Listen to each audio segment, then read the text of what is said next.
Any advice to new UX designers that lack work experience? Yeah, I mean, this is something I'm always trying to cover.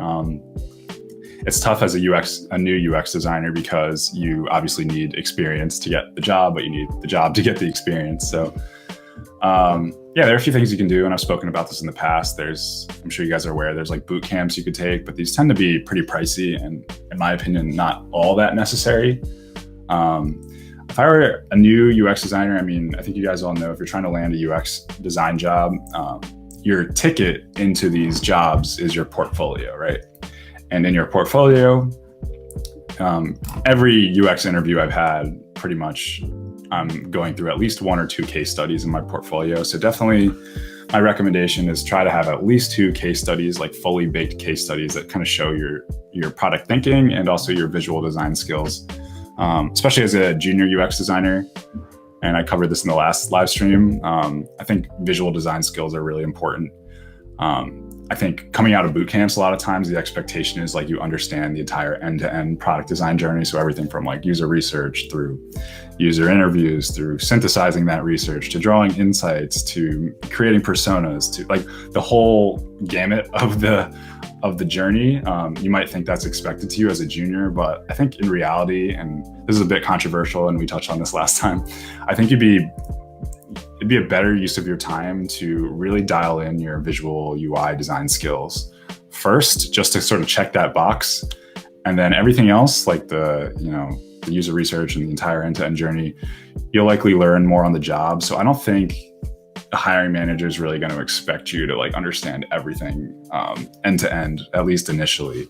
But one box you can check, and one thing you can build in your free time without even having work experience, is your visual design skill set. So some resources there. Obviously, watch my videos, but I hate to refer people to Dribbble because it's such a reductionist place for product design these days. Like, I think designers think like what you see on Dribbble is like what actually goes into the entire product design process. And of course it's a big part of it, but it sort of just scratches the surface. Like most of the product thinking sort of happens behind the scenes.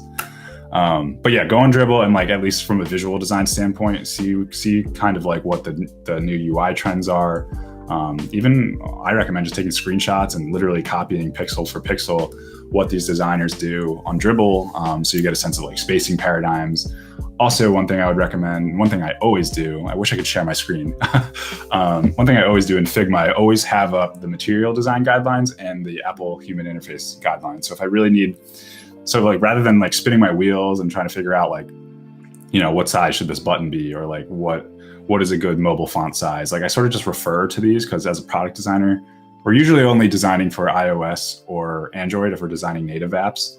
So those are really good places to like always have like easy access to. And that'll really help your visual design skills, at least for native mobile product work. And then, web design, there's, material design guidelines for that as well. But yeah, honestly, it just comes with practice. And I guess another thing I would recommend for new designers is say yes to every opportunity that comes your way, even if it's like not the most exciting work. Just always having something to show like a potential recruiter, or every opportunity comes with just like opportunities to grow. So whether you're growing your visual design skill set or you're solving new problems, like this is all really important to just growing as a designer. Even just communicating your designs, getting feedback. So the more situations you can put yourselves in where you're exposed to the product design process, is going to help you. So hopefully that answered your question, Julia.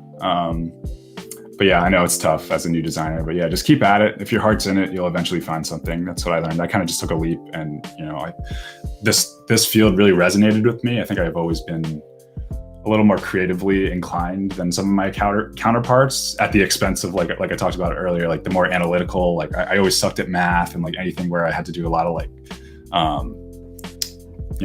process oriented thinking. Like it was really tough. I was very visual, so I naturally sort of gravitated to this space, and I think it's been a great, it feels right. So if it feels right in your heart, just keep going, keep it up, keep building your skills. And of course, networking is a big part of it too, but I'm sure you already know that. So